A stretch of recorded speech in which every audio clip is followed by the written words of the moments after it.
Today on Dine It Frugal, we're making spinach and feta pie.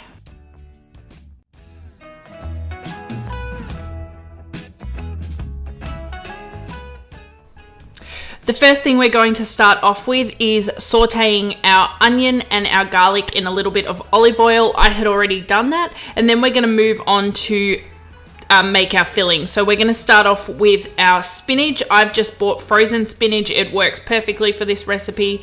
Then I'm going to add my feta. Don't worry, I did clean out that bowl or scrape out that bowl. We have ricotta cheese. You can use cottage cheese instead if you like. I just happen to like ricotta more than cottage cheese. And then we're going to add our sauteed onion and garlic that we prepared at the beginning and left to cool to room temperature.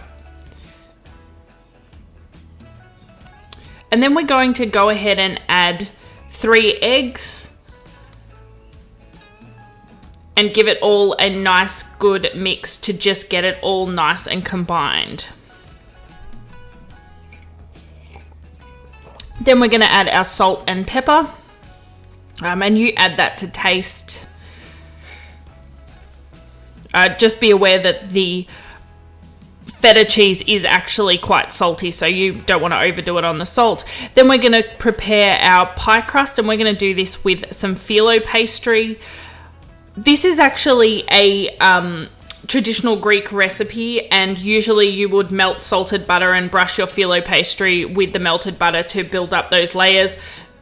If it's a busy weeknight or you want to make this in a pinch, don't even bother with that. I actually find that spraying it with either olive oil or canola oil spray works perfectly, and it's so quick. Once you've built up all of those layers by spraying in between the sheets of phyllo pastry, please do make sure that you click on the link in the description to go to the recipe. I've got everything written out on my blog. And then we're going to fill our pastry case. So I just have a square baking tray that I sprayed with oil and then placed my pastry into.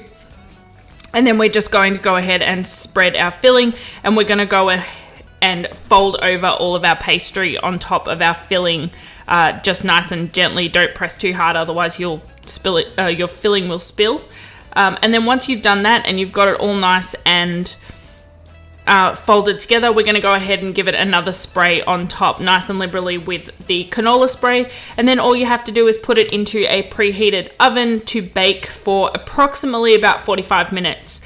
You want to make sure that your pastry is nice and golden brown, and then when you touch the top of it, you get a bit of resistance, and that's when you'll know that your filling has set. I let it cool for about 5-10 minutes just to make it easier to cut, and I've just cut it up and served it. So that's really all there is to it. I hope you like this recipe. I hope you make it, and I'll see you next time. Bye.